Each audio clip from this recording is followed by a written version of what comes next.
please rise and join me in the Pledge of Allegiance. I pledge allegiance to the flag of the United States of America and to the republic for which it stands, one nation, under God, indivisible, with liberty and justice for all. Good morning, everyone. Welcome to the working group meeting. The first thing we're going to do is we're going to ask Dave Mitchell and our bear biologist, Mark Turnett, to give us a little bit of a briefing. Wednesday, there was an incident up in the north central region where an individual was attacked by a bear, and we just want to get an update and a little bit of a briefing on that situation. So, Dave, thanks. Thanks, Tim. Push the button. There we go.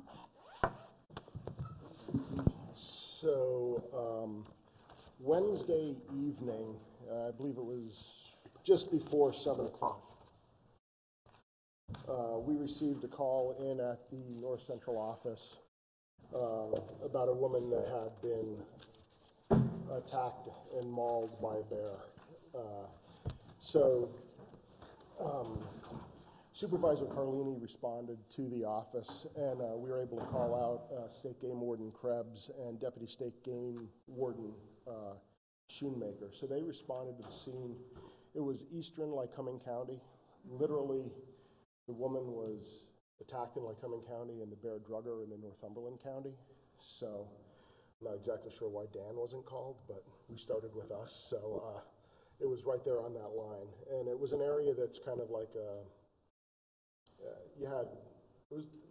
I don't know if I would call it suburban, but there's a bunch of houses along the road, and then there's a large woods, and then it dropped down to the Susquehanna River. And so Warden Krebs and Schoonmaker, they took a bear trap over there. They were able to find evidence of the attack. They followed the drag marks down through into the woods. They surveyed the property. There was no feeding going on, but they did find some evidence of some deer that were butchered from the previous week. And one of those deer hides was drugged, and it was approximately 12 yards away from where the woman was initially attacked. Warden College responded over to Geisinger Medical Center, and he was able to talk to the family. And the story we got at that time was that the woman had stepped outside and got attacked on the sidewalk, drugged down through the woods, and she suffered pretty extensive injuries. So we set the trap. The next day we came back, surveyed the scene, collected more evidence, verified that it was a bear. We measured the distance from where the attack started to where it ended, and it was 88 yards. So the bear actually drug her almost a football field across the road down through the woods towards the river.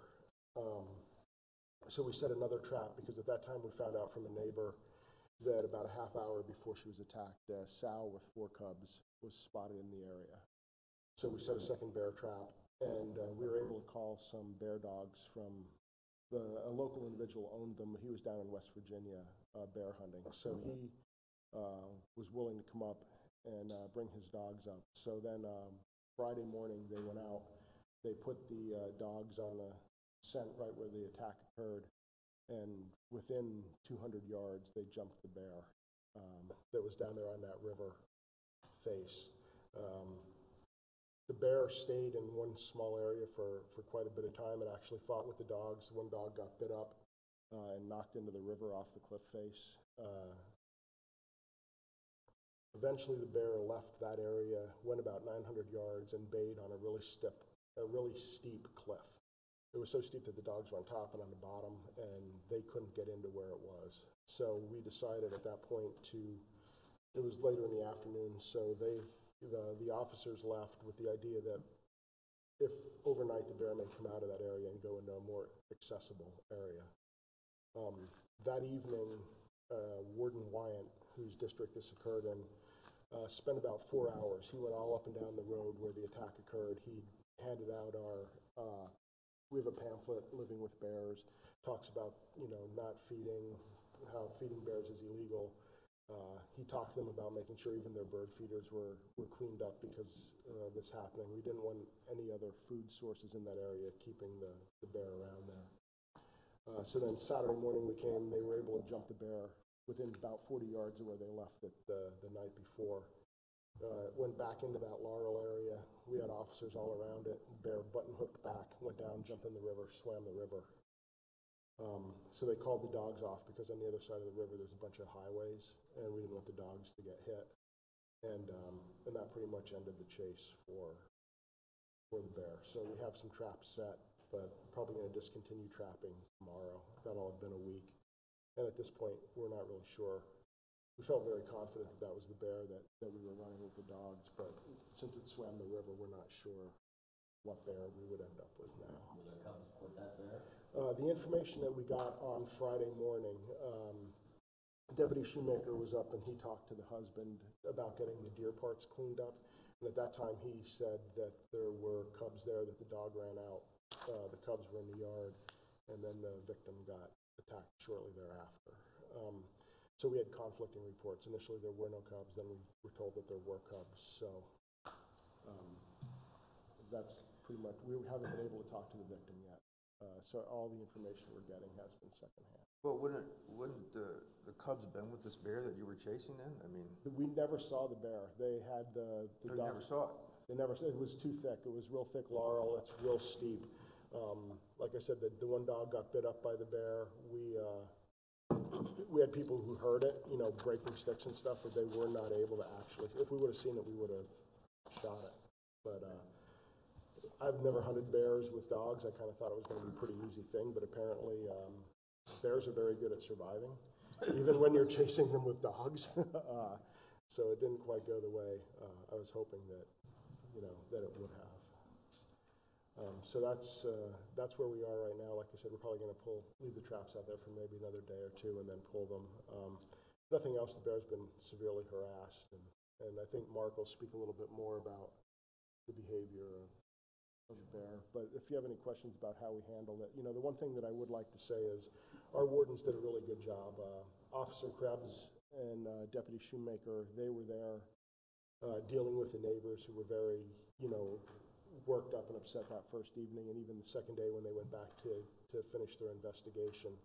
And they did a really, really good job speaking to the press and keeping that situation under control. Warden College went to the hospital, and same thing, the family was obviously very upset, and he did a good job in dealing with them. And Warden Wyatt went, in my opinion, above and beyond. He put a full day in trying to find that bear, and then spent the next 5 hours talking to all the residents along the road, giving them information and just letting them know where we were at and what they could do to keep their properties cleaned up and stay safe. So I'm constantly, every time that our guys have to deal with a situation with this, I realize that we really do have the best in the business. They are just really, really good. Anytime something comes up, I'm sure, Wednesday evening, none of them thought that they were going to be dealing with this, and they answered the phone. They took care of it with a great deal of professionalism. So, What's the, you have your bear traps out, it's been a week now. What's the possibility that you could even identify that if you caught a bear, it would be the correct bear? that's why we're going to pull them, because at this point I don't know that we You have no way to know, yeah. Mark, you might be going to talk about this at some point, but once a bear attacks a human, I know that the black bear attacks on humans are rare. Once that happens, does the bear remain aggressive? Do we know that, or? There's so few number of bear attacks in North America. We have limited information on it, 'cause it just doesn't happen that often. But of the ones that have occurred in North America, it is very rare for a bear to repeat that type of behavior after. Usually it's some type of chance encounter or some type of circumstances that led to that initial attack, and the bear runs off, and it just doesn't happen again. So we don't have no reason to believe that this bear is going to be a danger to do the same thing again if we don't remove it. So we feel comfortable with putting a word out that, if people have normal contact with bears, like we want them to stay away, and there should be no further issue. Yeah, obviously, the incident Dave described is a serious one. We certainly have sympathy and concern for the family, but the reality is that these types of incidents are just very rare. we have any given year, we'll have between 1,500 and 2,500 nuisance bear complaints just in Pennsylvania alone. And that's magnified over the entire eastern U.S. There are a lot of human-bear interactions every day. In Pennsylvania alone, we have hundreds every day, bears in residential areas throughout the summer months, and we just don't have these types of attacks on a regular basis. We've had, average year, we might have 1 or 2, maybe 3 in a year. Most of them are minor incidents. This one is much more serious than what we usually see, but the reality is that we have 20,000 bears in the state, over 12 million people, and we just don't see these types of injuries. The reality is a black bear is not a grizzly bear, is not a polar bear. Right, I mean, as far as aggressive behavior. You know, we've learned a lot about black bears in the last 30 years. You know, 30 years ago, we called black bears a wilderness species, that they lived in the deep woods. And as populations have grown over the last 30 years, we've come to recognize that they do very well around people. And we've also come to recognize that even though they interact with people a lot, we just don't see a lot of injury from them. And so there's certainly potential. You know, people should respect bears. They are an animal that's capable of injuring people, as this incident certainly shows. But you know, in terms of, you know, what's the risk of it happening tomorrow, it's very rare. And there are some things people can do to prevent even further. You know, anything you can do to keep bears out of residential areas, feeding in particular. If you live in an area where bears live, you know, it's really your responsibility to learn a little bit about bears and how to react to an encounter and how to avoid conflicts and things like that. You said there's 2 to 3 incidents a year in Pennsylvania? What did you mean by Yeah, incidents? some years we have none, some years we have a little more. What did you mean by incidents? You know, a person gets knocked out in their backyard. A person goes into their backyard, surprises a bear, gets knocked over while the bear's running away. They might get bit, they might get stood on by the bear. We have, you know, usually a couple of those every year, but they result in minor injury. It's been a few years since we've had anyone significantly injured by a bear. I think of the young hunter there in Clinton County a few years back was probably the most recent one. So we do get people injured by bears annually. It's very few and generally minor types of injuries. So it's not an attack, it's just kind of an accidental brushing? Yeah, I mean, it's certainly a bear that bit somebody. So if you describe that as attack, you know, it's debatable, but usually it's a bear that gets surprised in close quarters, or a bear that was habituated to people and doesn't have fear of people, or an incident where something else predicates the bear's behavior, like a dog, or somehow the bear feels threatened. The bear responds, somebody gets knocked down, gets bitten, and then the bear runs off. That's usually how it ends. Thank you.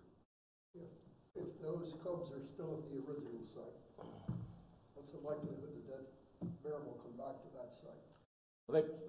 They probably left with her. Yeah. They swam the river too? Well, they may have not swam the river together, but they got back together that day. Yeah, they might split up when they're, if dogs are chasing the mother, but they will get back together. Yeah, they wouldn't stay apart. Any other questions? Was there more that you wanted to give to No, us? I think that, that people just need to recognize we have a lot of bears, and there's a responsibility with learning how to live with bears if they happen to be in your area. Right. We certainly don't, we don't like to see these types of incidents happen. We certainly are sympathetic to the family. Absolutely.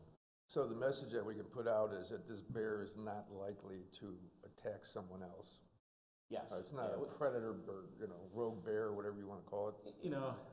Without being inside the bear's mind in that particular moment, you don't know exactly what it was thinking, but just other attacks have shown that it just doesn't repeat itself. So sitting here today, we have no reason to believe that bear would do this behavior again. Well, and there was a dog involved also in the incident, right? Yeah, I think it was a 17.5-pound Chihuahua mix. Ironically named Bear. Was. But that doesn't mean we shouldn't still be vigilant about addressing what attracts bears in the neighborhoods. Right. Yeah. All right, anything else for Mark or Dave? All right, gentlemen, I appreciate it. All right, we need to take a 5-minute break.